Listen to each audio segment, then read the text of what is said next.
What's going on, Raindrops? And today we've got another Hobby News Wednesday. This week, Games Workshop has revealed what several of the factions are going to look like in 10th edition, as well as a closer look at that Inquisitor kill team. So that's all going to be really fun. Let's get into it. So the first faction we're going to be looking into is the Hammer of the Emperor, otherwise known as the Astra Militarum.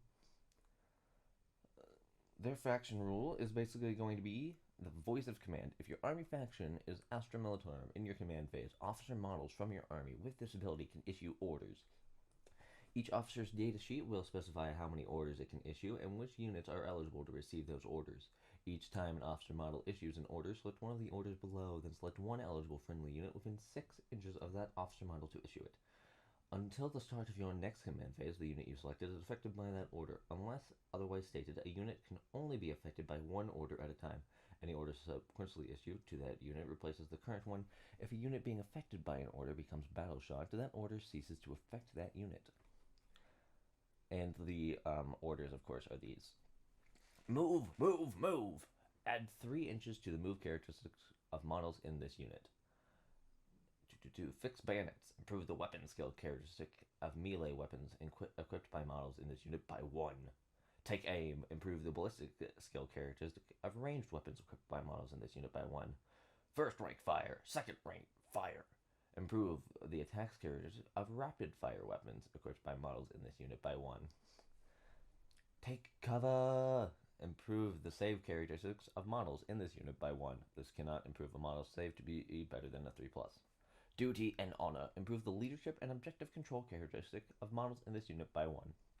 So a bunch of, plus ones. We also have a better look at the Cadian shock troops. Let's have a look here. I'm just going to quickly brim it. For every 10 models in this unit, up to 2 shock troops can inflict their lives with the following. Oh, whoa, you can have up to 20 models in this unit now. Interesting. I don't know if that was what it was before. I'd have to look. I don't play Astra Militarum. If someone in the comments does play Astra Militarum, let me know. I have a buddy who does, so, but he doesn't know much of the rules yet. And shock troops. At the end of your command phase, if this unit is within the range of an objective you control, the objective marker remains under your control, even if you have no models with. Oh yes, that's cool. Plasma gun rules look the same. Yeah, a lot of these rules just look the same. Baneblade. Baneblade going up to 24 wounds. Look at that thing. 72 inches, 42. Nothing too out of the ordinary there. Weapon spot, right? Lehman Russ Battle Cannon. Range of 48, D8 plus 3, 4 ballistic scale, 10, minus 1 for AP, and 3 for, I wish I forgot what the D is. A 96 range on a volcano cannon. Damn. Ooh, stratagem spotlight. Reinforcements. Combined regiment, strategic ploy stratagem. The Astra Militarum can call upon a nearly exhaustible supply of warriors. That's their big thing, numbers. Any phase. Target 1 regiment unit from your army that was just destroyed. You can use this stratagem on that unit even though it was just destroyed. Add a new unit to your army identical to your destroyed unit in strategic reserves. Add it as its starting strength and with all of its wounds remaining. This stratagem cannot be used to return destroyed character units to attached units. 2 command points for that. That's... Now I gotta look at how command points are working now. Next, we're going to have a look at the Chaos Demons Army. Legions of the Dark Gods. Faction rules. The Shadow of Chaos. If your army faction is Legions Demonica, certain areas of the battlefield are considered to be within your army's Shadow of Chaos as follows. Your deployment zone is always within your army's Shadow of Chaos. At the start of any phase, if you control at least half of the objective markers within No Man's Land, until the end of that phase, No Man's Land is within your army's Shadow of Chaos. At the start of any phase, if you control at least half of the objective markers within your opponent's deployment zone until the end of that phase, your opponent's deployment zone is within your army's shadow of chaos. Demonic manifestation. While a Legion Demonica unit from your army is within your army's shadow of chaos, each time that unit takes a battle shock test, add 1 to that test, and if the test is passed, one model in that unit regains up to D3 lost wounds. If that unit is a battle line unit and the test is passed, up to D3 destroyed models can return to that unit instead. Damn! While an enemy unit is within your army's shadow of chaos, each time that that unit takes a battle shock test, subtract 1 from the test, and if the test is failed, that enemy suffers D3 mortal wounds. Yikes. Okay, but they also get here's their detachment rule. Warp rifts. Demonic legions tear through the fabric of real space, malevolent entities flickering into being like phantasms from a nightmare. Worse still, as terror and panic take hold of their victims, so their mortal souls become even easier prey for the entities pouring through from the warp. Each time a Legion Demonica unit from your army is set up on the battlefield using the deep strike ability, if it is set up wholly within your army's shadow of chaos, it can be set up anywhere that is more than 6 inches horizontally away from all enemy models instead of more than 9.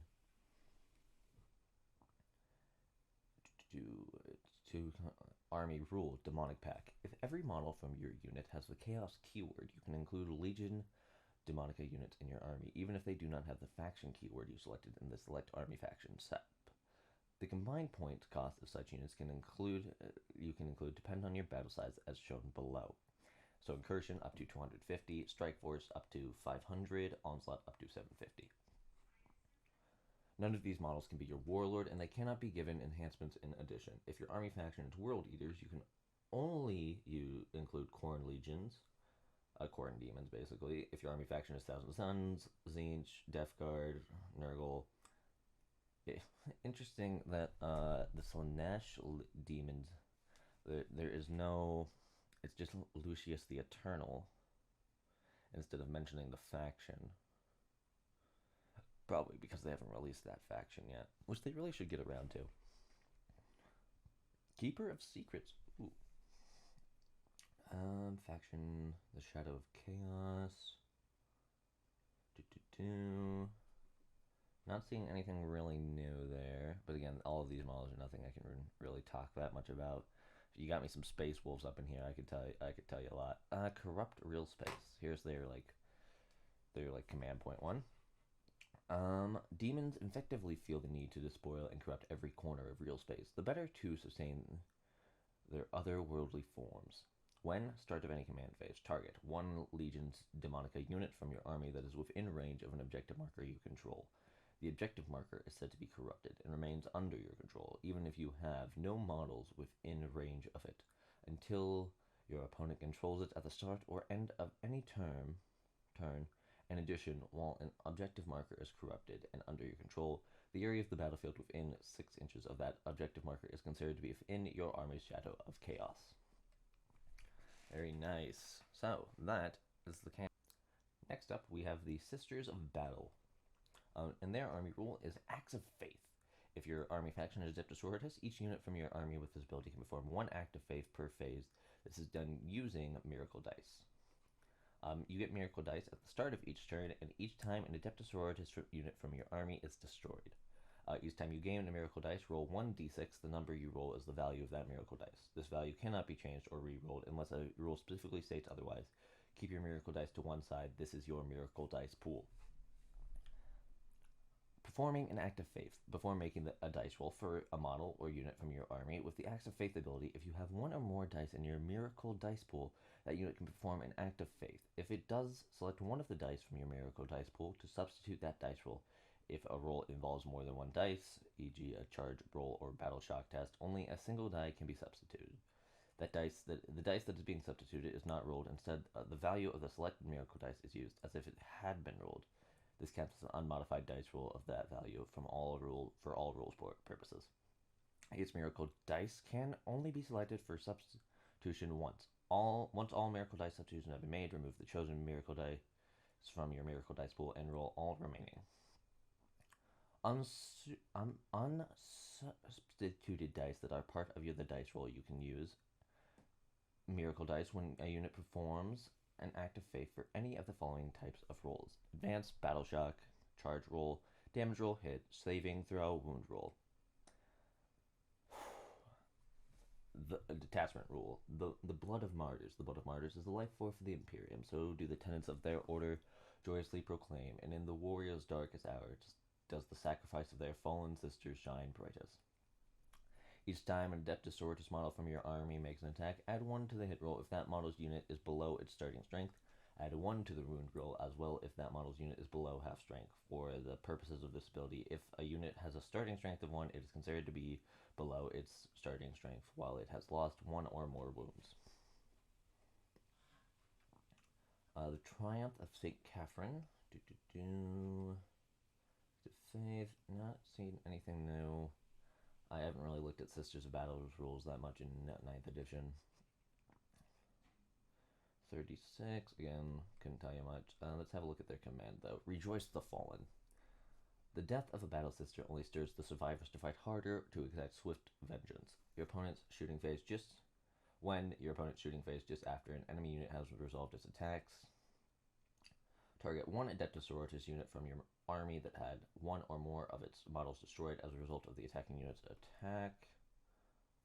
Your units can shoot as if it were your shooting phase, but it must target only that enemy unit when doing so, and can only do so if that enemy unit is an eligible target. So basically, you can attack. Okay. And that is going to be it for rules. Let's get into talking about some models they revealed. Inquisitorial Agents, the most flexible kill team. As shown in the reveal, nearly half of the kill team can be composed of borrowed Imperial troops, but the remaining operatives are brand new agents bristled with personality. First off, we have the Interrogator. Look at them. They got a candle on their back, book in hand, ready to shoot someone. Although I don't know how well you're going to do with an eye patch on that side with your gun on that side. Depth perception is kind of important for aiming. Then we got the Scissor Holder, or as I guess he's called, the Enlightener. Why's he got a wire going to his nose? This guy looks goofy. I'm not a fan of the Enlightener. The Pistolier, though, it looks cool. And the Quest Keeper looks pretty cool, but I'm really liking the Pistolier. Honestly, I could see this model being an Inquisitor itself, and I might want to just try to get my hands on that model, for being honest. Then we've got the Mystic, who, it looks so familiar as a model, but I can't place it. The Hexorcist, that head looks like one I would see in my Space Wolf's army. Especially with the fur. This model just screams Space Wolves to me for some reason. And of course you have the these guys, you know. You got the Penal Legionnaire, which is basically, I'm surprised he has a gun. Damn, they gave you a gun, buddy? Good God. And a Death World veteran. Who's got a spear that looks sick. The Auto Savant. Wait, okay. Well, they can't accompany Inquisitorial agents. Kill team.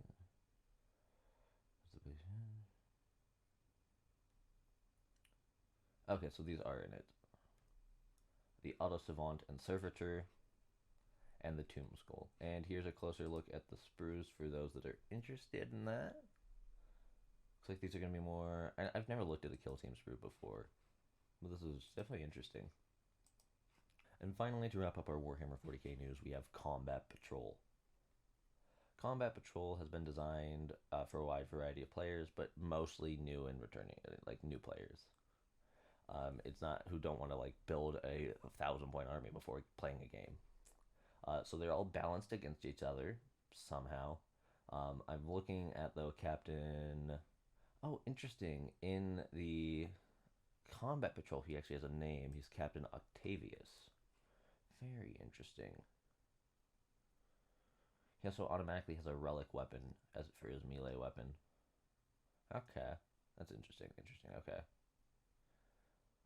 Faction rules remain widely the same, but you get these like default things.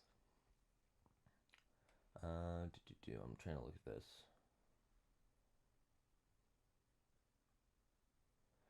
Features enhancements unique to this game mode to let you tweak your warlord and try out new strategies. So, for example, Psychotic Veil. The bear has a lone operative ability and a +4 invulnerable save. In addition, each time a melee attack targets the bear, subtract 1 from the hit roll. Or you can do Secretion Goad. Once per turn, when a friendly Tyrannid unit within 6 inches of the bear is selected to shoot or fight, the bear can use this ability. If it does, until the end of the phase, improve the armor penetration characteristic of weapons equipped by models in that friendly unit by 1. You'll find, unless they're battle shot, you can secure objective markers. A lot of it's the same. Here's some here's a default secondary objective for Space Marines. At the end of each phase, you score 2 VP if your captain model destroyed 1 or more enemy units, or you can get Shock Tactics. At the end of each player's turn, you score 5 VP if you control 1 or more objective markers that your opponent controlled at the start of the turn. Teaming Broods. Each stratagem are brought into each combat patrol has just 3 bestowed stratagems. Be reactive. So Teaming Broods, for example, when the reinforcements step out of the reinforcement step of your movement phase, 1 Termagant's unit from your army can use the stratagem on a unit that even if it is destroyed, if your unit is not destroyed, return up to D6 models to it. Otherwise, add a new unit to your army identical to your destroyed unit. Veteran Instincts is what they get. So basically, this is 1 Terminator unit from your army during your fight phase. You can re-roll a wound until the end of the phase, looks like, if that attack targets a monster or vehicle unit.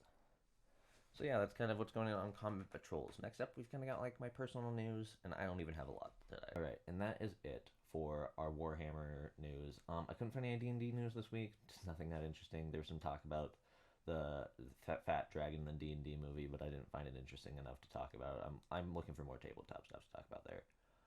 And I hope they don't keep talking about rules for the next while. I want to see more model releases, is what I want to see, because model releases are fun and cool and amazing. And rules, I always feel like I'm rambling when I'm talking about rules. I feel like I'm rambling now. But as for my personal news, tomorrow on my Twitch is _Stormbreaker, same as my YouTube, if you want to check that out. I am going to be continuing painting my Outriders and basing my Leviathan Dreadnought. And as for YouTube, we've actually got a new video type coming to the channel on Friday. Not sure how many I'm going to release in a month. We'll see. Because these ones are a lot more high effort. A lot of me. I did also get a new microphone. As you can see, that's what I've been recording with today. And that's why I'm recording the new video type. You'll see what it's going to look like. But I'm really excited for it. That should be going live Friday. And other than that, yeah, got no other news. I will see you guys in other stuff. Make sure to break that subscribe button and follow me on TikTok, Twitch, and Instagram if you want to keep up with all of my content. And I will see you guys in another video. Peace out.